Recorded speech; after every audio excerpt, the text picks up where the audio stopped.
Question number 15. From the following balance sheet, prepare a cash flow statement for the year ended 31st March 2015. यहाँ पे 2014 opening year है और 2015 closing year है।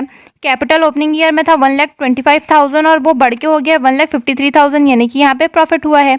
Loan from x जो पहले था 25,000 वो पूरा कम हो गया, यानी कि लोन पे कर दिया गया है।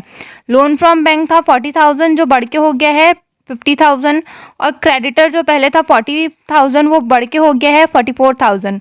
एसेट्स में बिल्डिंग जो पहले था 35,000 का वो बढ़ के हो गया 60,000 और लैंड जो पहले था 35,000 का वो बढ़ के हो गया है 50,000। मशीनरी 80,000 का था और वो घट के हो गया है 55,000। स्टॉक्स जो था 40,000 का वो हो गया है 25,000। डेप्टर जो 30,000 का था वो बढ़ के हो गया है 50,000 और कैश जो 10,000 का था वो घट के हो गया है 7,000। लास्ट में कहा गया है कि एक मशीनरी जिसका कॉस्ट 10,000 था और उस पर एक्यूमुलेटेड डेप्रिसिएशन 3,000 का लगा था, यानी कि उसका कॉस्ट 10,000 में से 3,000 माइनस कर देंगे तो 7,000 होगा और 7,000 का था उसको बेच दिया गया है 5,000 में, यानी कि यहाँ पे लॉस कितने का हो रहा है 2,000 रुपये का। तो इसका कैलकुलेशन होगा, सबसे पहले हम मशीनरी अकाउंट कैलकुलेट करेंगे क्योंकि यहाँ पे बैलेंस ब्रॉट डाउन पूरे मशीनरी का एक साथ दिया हुआ था 80,000 रुपये और इसी में से 10,000 की मशीनरी बेची गई है, तो हम पहले एक साथ कैलकुलेट करेंगे। सेल कितने में किया गया मशीन, तो 5,000 रुपये में। डेप्रिसिएशन हम पूरे 80,000 का निकालेंगे एक साथ, इसलिए डेप्रिसिएशन को अभी हम छोड़ रहे हैं। फिर loss on sale of machine देखेंगे तो लॉस कितने का हुआ था मशीन में 2,000 रुपये का और बैलेंस कैरी डाउन दिया था 55,000। तो जब अपन 5,000, 2,000 और 55,000 को जोड़ के 80,000 में से माइनस करेंगे तो बैलेंसिंग फिगर आ जाएगा 18,000 जो हमारा डेप्रिसिएशन होगा। Cash flow statement for the assessment year 2021, profit during the year था 28,000। इसमें हम प्लस करेंगे डेप्रिसिएशन जो था अभी हमने निकाला 18,000 का, दोनों को प्लस करेंगे तो आ जाएगा 46,000 जो था प्रॉफिट बिफोर टैक्स। अब क्रेडिटर क्योंकि हमारा ये करेंट लाइबिलिटी है और ये इंक्रीज़ हो रहा है इसलिए हम इसको प्लस करेंगे 4,000। स्टॉक क्योंकि हमारा करेंट एसेट है और ये डिक्रीज़ हो रहा है इसलिए ये प्लस होगा 15,000 से। अब डेप्टर ये भी हमारा करेंट एसेट है और ये इंक्रीज़ हो रहा है तो यहाँ पे माइनस हो जाएगा, दोनों का ओपनिंग ईयर और क्लोजिंग ईयर का डिफरेंस था 20,000 तो ये माइनस होगा। उसके बाद loss on sale of fixed asset ये भी हमारा प्लस हो जाएगा 2,000 का।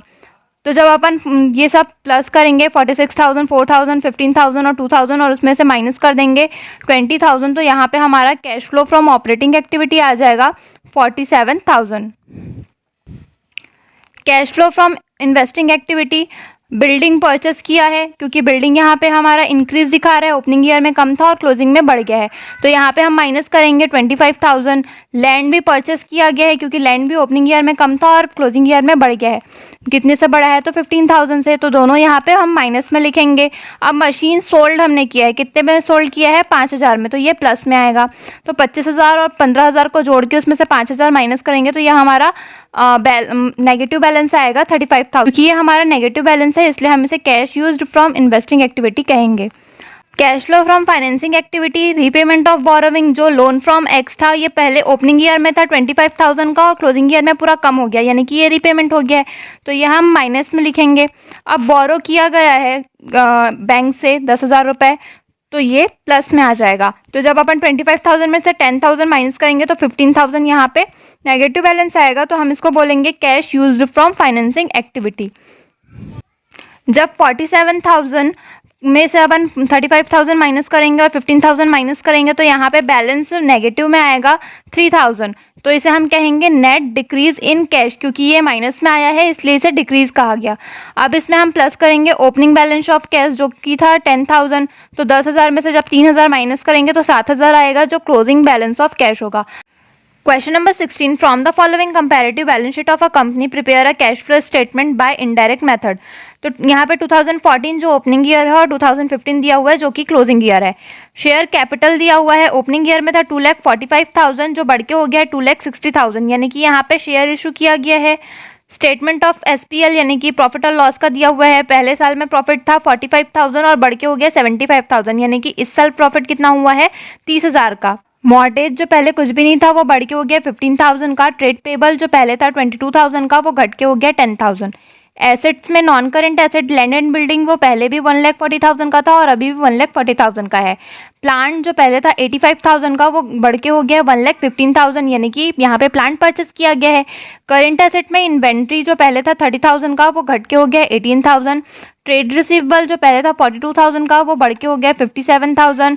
कैश एंड कैश इक्विवेलेंट जो पहले था 15,000 का वो बढ़ के हो गया 30,000। तो इसका कैलकुलेशन होगा cash flow statement for the assessment year 2021।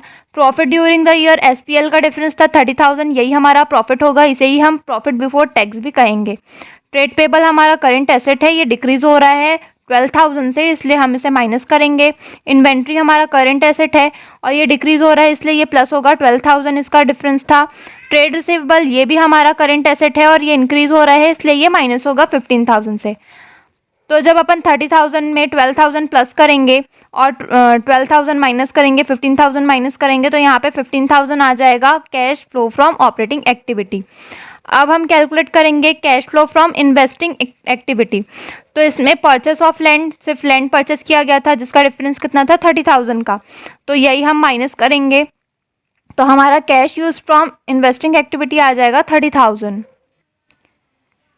Cash use from financing activity, issue of share issue किया गया था क्योंकि ओपनिंग ईयर से क्लोजिंग ईयर में बढ़ गया था शेयर 15,000 से, तो वो हम लिखेंगे शेयर इशू हुआ है। मॉर्टेज भी बढ़ा है क्लोजिंग ईयर में 15,000 से, तो दोनों को अपन प्लस कर देंगे तो आ जाएगा 30,000, जो हमारा cash flow from financing activity होगा।